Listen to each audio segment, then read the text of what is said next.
नमस्कार दोस्तों, स्वागत है आपका अपने YouTube channel study with Yogesh sir में। ठीक है, आज हम पढ़ने वाले हैं निरपेक्ष त्रुटियां या जो त्रुटियां होती हैं हमें किसी चीज़ को मापने में, उन त्रुटियों को हम जोड़ें कैसे। त्रुटियों का संयोजन करना है, त्रुटियों को जोड़ना है। यदि हमने कोई ऐसी राशि ले ली जो दो या दो से अधिक राशियों से मिलकर बनी हुई हैं, क्योंकि सभी राशियां मूल राशियां नहीं होती हैं, उसमें से कुछ मूल राशियां होती हैं, कुछ व्युत्पन्न राशियां होती हैं। तो हमें व्युत्पन्न राशियों के बारे में भी सोचना होगा, क्योंकि अगर हम किसी वस्तु की लंबाई नापते हैं और द्रव्यमान नापते हैं, ताप नापते हैं, विद्युत धारा का मान मापते हैं, तो ये सब मूल राशियों के अंतर्गत आते हैं।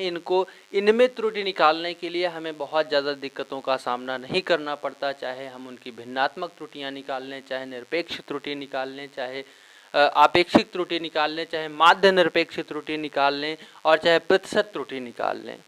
लेकिन दिक्कत तो तब आने लगती है कि जब हमें कोई ऐसी राशि मिल जाए जिसको मापने के लिए, जिसको कैलकुलेट करने के लिए हमें दो या दो से अधिक राशियों का सहारा लेना पड़ता है। ऐसी स्थिति में हम क्या करते हैं, आज उसी के बारे में हम लोग चर्चा करने वाले हैं।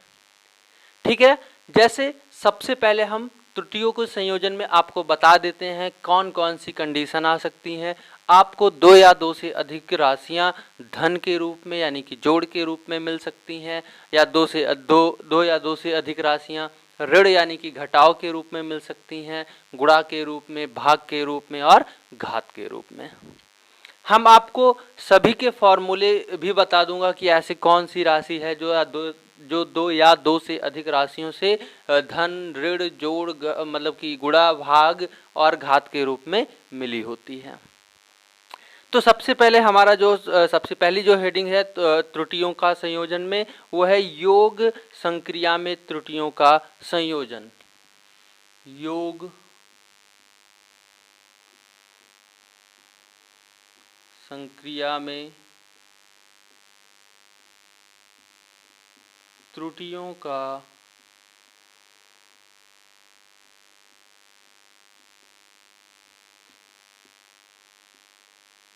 संयोजन, यानी कि इसमें कोई एक राशि होगी जो दो राशियों के साथ योग के रूप में मिलकर के बनी होगी। ऐसी राशियों का संयोजन हम आज करने वाले हैं, और ऐसे आपको घटाव, ऐसे गुणा, ऐसे भाग, सबका सामना आज आपको करना होगा। यहाँ पे हम सबसे पहले मान लेंगे कि माना कोई एक जेड राशि है और वह जेड राशि दो राशियों के साथ, मान लेते हैं वो दो राशियाँ हैं एक्स और वाई, या ए बी, या कुछ भी दो राशियों का हम नाम ले लेंगे और उन्हीं के आधार पर बताएंगे कि ये दोनों राशियां जेड के साथ या किसी और के साथ एक धन के अनुसार, ऋण के अनुसार, या गुणा के अनुसार, या भाग के अनुसार जुड़ी हुई हैं।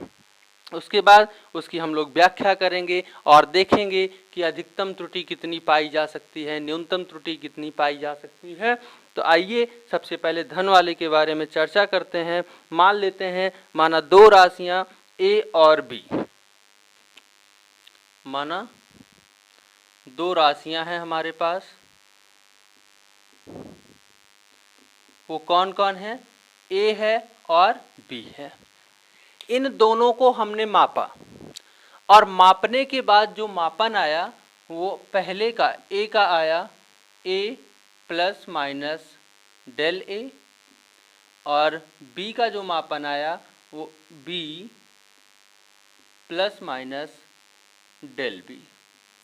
आप सबको तो पता ही होगा कि ए उसका वास्तविक मान है, प्लस माइनस डेल ए कौन है?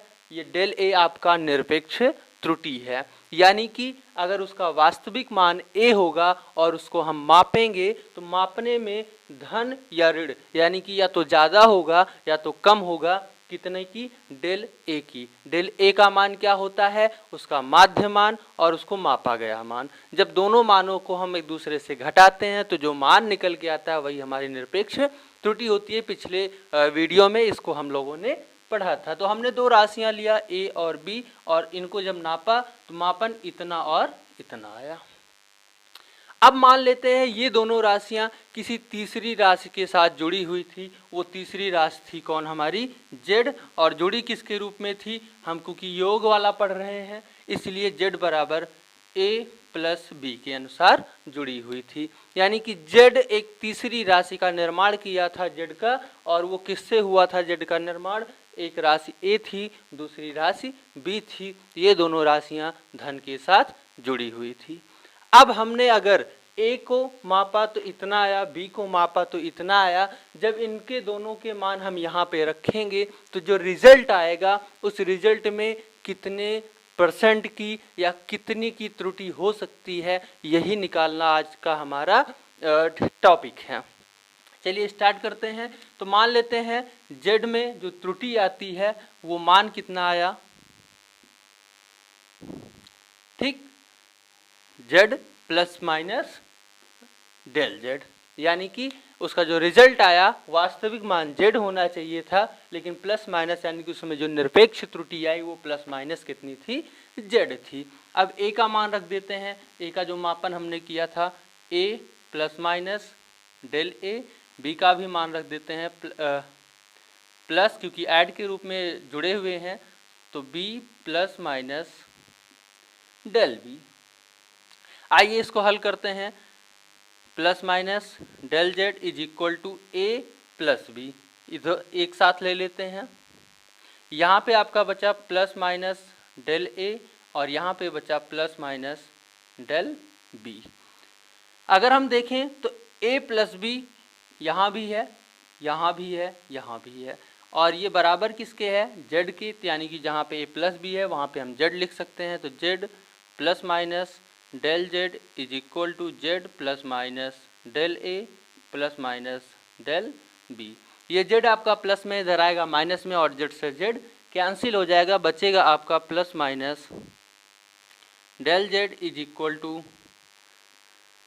Del A plus minus del B.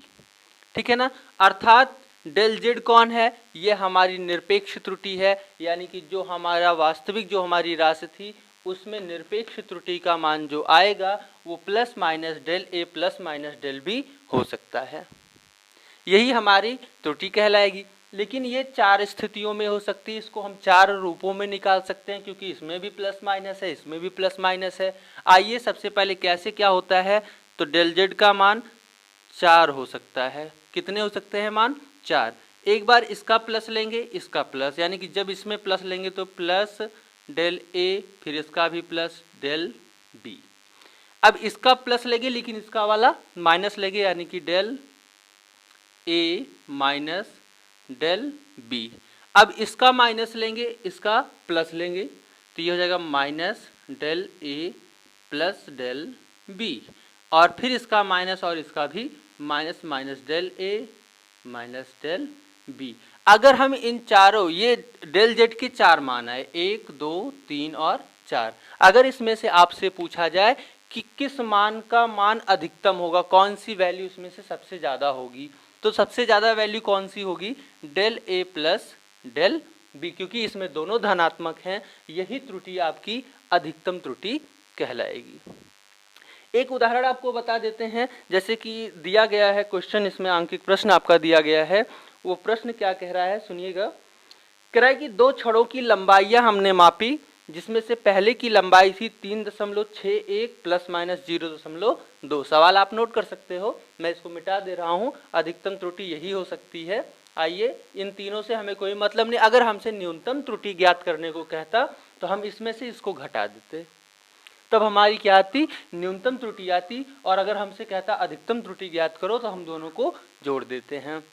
आमतौर पर आपसे सामान्य सा क्वेश्चन किया जाता है न्यूमेरिकल में कि ऐसे ही 2 राशियां दे दी जाएंगी, बोलेगा कि जैसे 2 बार लंबाई किसी चीज़ की नापी हमने, जैसे किसी घर की लंबाई नापी और चौड़ाई नापी, फिर आपसे दोनों को जोड़ने को कहा गया, तो आप क्या करेंगे? तो लंबाई नापेंगे एक बार और दूसरी बार चौड़ाई नापेंगे, और फिर दोनों को ऐड करेंगे। लेकिन लंबाई को मापने में भी त्रुटि आएगी और चौड़ाई को भी मापने में त्रुटि आएगी, तो हमें जोड़ना हमारे लिए मजबूरी बन जाएगी। तो हमें ये बताना होगा कि भैया जब आपने नापा लंबाई और चौड़ाई तो नापने में अधिकतम कितनी कमी हुई, त्रुटि हुई, और न्यूनतम कितनी हो सकती है। तो अधिकतम के लिए दोनों त्रुटियों को जोड़ लेते हैं, अपेक्षित त्रुटि निरपेक्ष त्रुटियों को, और अगर न्यूनतम निकालना हो तो पहली त्रुटि से दूसरी त्रुटि को घटा देते हैं। आइए सवाल को लिखते हैं और हल करते हैं।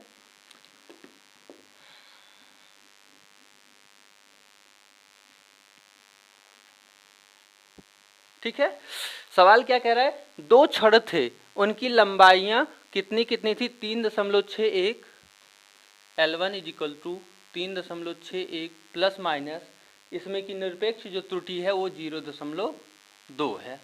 ठीक है ना।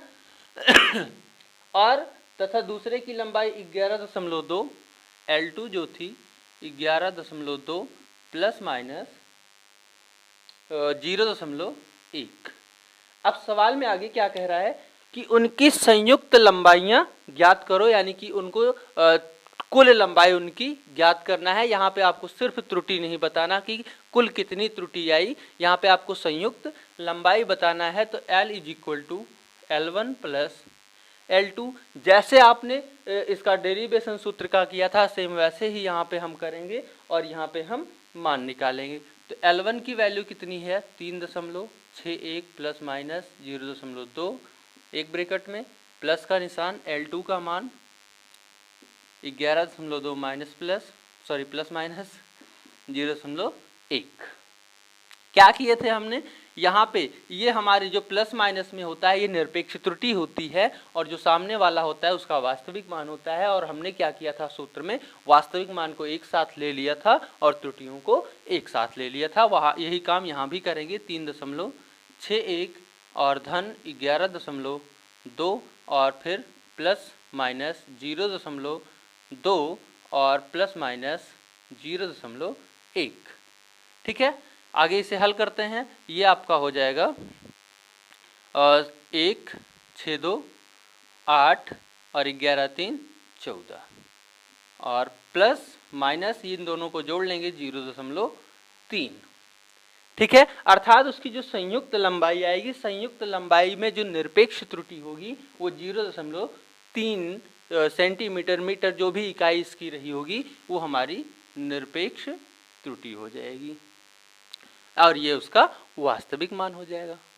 ठीक है, आइए हम चलते हैं अब घटाव वाले मैटर पे, देखते हैं ऐसा कौन सा सवाल है, ऐसा कौन सी कंडीशन है जो हमें प्रॉब्लम में डाल सकती है या कौन से हमारे लिए आसान हो सकती है। यहाँ पे फिर से वही सवाल की मानना दो राशियाँ a और b हैं, जिनको मापने में a प्लस माइनस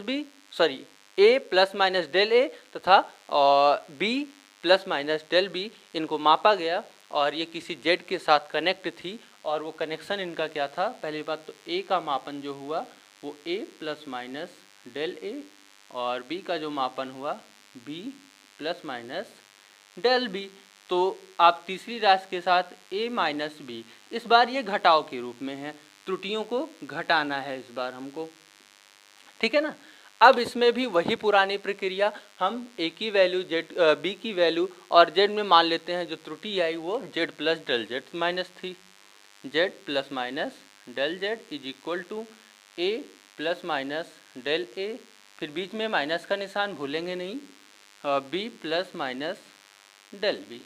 हल करेंगे, z plus minus del z is equal to a और b को साथ ले लेंगे, ये माइनस अंदर जाएगा, इसे माइनस कर देगा और ये हो जाएगा a माइनस b और ये प्लस माइनस डेल a, और ये जब माइनस अंदर जाएगा तो प्लस को माइनस, माइनस को प्लस, यानी कि माइनस प्लस हो जाएगा उल्टा और डेल b। ये वैल्यू आपकी किसके बराबर है, z के, तो z से z आपका कैंसिल हो जाएगा, बचेगा plus minus del z is equal to plus minus del a minus plus del b। यहाँ पे भी अगर आप गौर करें तो z की जो वैल्यू आ रही है वो चार प्रकार की हो सकती है। पहले हम जैसे गुणा का समझ लो, एक बार प्लस लेंगे, इसका माइनस, फिर प्लस लेंगे, फिर इसका प्लस, फिर इसका माइनस लेंगे, इसका माइनस, फिर इसका प्लस। जैसे इसकी चार कंडीशन हो सकती हैं डेल z की, कौन कौन सी, पहले इसका प्लस और इसका माइनस, तो plus del a minus del b। अब इसका प्लस, लेकिन इसका भी प्लस लेना पड़ेगा हमें, और ये हो जाएगा plus del a plus del b। अब इसका माइनस लेंगे, माइनस डेल a और इसका भी माइनस ही है, माइनस डेल बी, इसका माइनस और इसका प्लस, यानी कि minus del A plus del B. यहाँ पे ये देखिए दोनों धनात्मक है, यानी कि त्रुटि अगर अधिकतम निकालनी हो तो भी हमें निरपेक्ष त्रुटियों को जोड़ना ही पड़ेगा, और अगर न्यूनतम निकालनी हो तो घटाना ही पड़ेगा। देखो ये minus plus, sorry plus minus में है, यानी कि अगर वो घटाव की भी कंडीशन में है तब भी हमें कोई प्रॉब्लम नहीं होनी चाहिए, वो हमारा वही सिस्टम यानी कि धन वाला सिस्टम ही अप्लाई हो जाता है। अब इसका कोई अलग से उदाहरण देने का कोई अर्थ नहीं है, यहाँ पे भी कुछ ऐसा ही होगा कि जैसे आपने दो लंबाइयाँ नापी और कहा गया उनको घटा दीजिए, तो घटाने में जो त्रुटि आएगी कुछ इसी प्रकार से होगी। अधिकतम निकालना होगा तो अधिकतम घटाने में जो त्रुटि होगी दोनों को जोड़ना पड़ेगा, अपेक्षित निरपेक्ष त्रुटियों को, और न्यूनतम निकालना होगा तो घटाना पड़ेगा। इसमें कोई नई बात नहीं है। तो चलते हैं, अब धन का हो गया, ऋण का हो गया, अब बारी है गुणा की, कि जब दो राशियां एक दूसरे के साथ गुणा के रूप में जुड़ी हों तो उनमें कितनी त्रुटियां आ सकती हैं।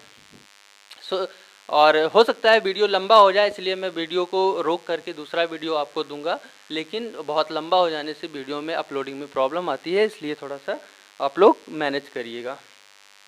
तब अभी किसकी बारी है भैया? गुणा संक्रिया में त्रुटियों का संयोजन। अब हम पढ़ेंगे किसमें? गुणा में। मान लेते हैं कोई एक राशि थी ए और कोई दूसरी राशि थी बी, जो जेड के साथ ए गुणे बी के रूप में जुड़ी हुई थी। जब हमने ए को मापा तो A plus minus del A, और बी को मापा तो B plus minus del B हुआ। आइए यहाँ पे ए और बी का मान रखते हैं, ये हो जाएगा z plus minus del z, और इज इक्वल टू ए की वैल्यू कितनी आई है? A plus minus del a multiply b plus minus del b. Z plus minus del z, a का गुणा बी में करेंगे तो ए बी हो जाएगा, ए का गुणा इसमें करेंगे तो plus minus A multiply del B, और फिर प्लस माइनस का गुणा इसमें, ये प्लस माइनस डेल ए और बी, फिर इसका गुणा इसमें plus minus del a multiply del B. ये वैल्यू तो आपकी जेड के बराबर है, जेड से जेड आपका कैंसिल हो जाएगा, बचेगा आपका जो वो plus minus del Z is equal to, आपको बता दें कि डेल ए और डेल बी बहुत छोटे मान होते हैं, दशमलव में होते हैं, और जब हम दशमलव की दो संख्याओं को आपस में गुणा करते हैं तो गुणनफल अधिकतम नहीं आता, और कम हो जाता है, और जब मान और कम हो जाए तो उसे लिखने का कोई मतलब नहीं होता, इसलिए del a multiply del B को भी छोड़ दिया जाता है। बचा हुआ मान कितना है? ए डेल बी प्लस माइनस, ये भी प्लस माइनस है आपका, और ये डेल ए बी, ये आती है हमारी त्रुटि। लेकिन यहाँ पे त्रुटि नहीं, हम भिन्नात्मक त्रुटि निकालते हैं, क्योंकि पीछे हमने पढ़ा था दो प्रकार की त्रुटियाँ, भिन्नात्मक त्रुटि और प्रतिशत त्रुटि। तो भिन्नात्मक त्रुटि निकालने के लिए हमारा फॉर्मूला क्या होता है? उसका जो आपेक्षिक त्रुटि होती है, यानी जो उसमें त्रुटि आई है, अर्थात जैसे हमने कोई राशि x है और x की आपेक्षिक त्रुटि डेल x, तो हम इसका भिन्नात्मक त्रुटि कैसे निकालते हैं? डेल x अपान x, यानी कि उसके परिमाण से उसके आपेक्षिक निरपेक्ष त्रुटि को हम भाग दे देते हैं। यहाँ पे हम भिन्नात्मक त्रुटि निकालेंगे तो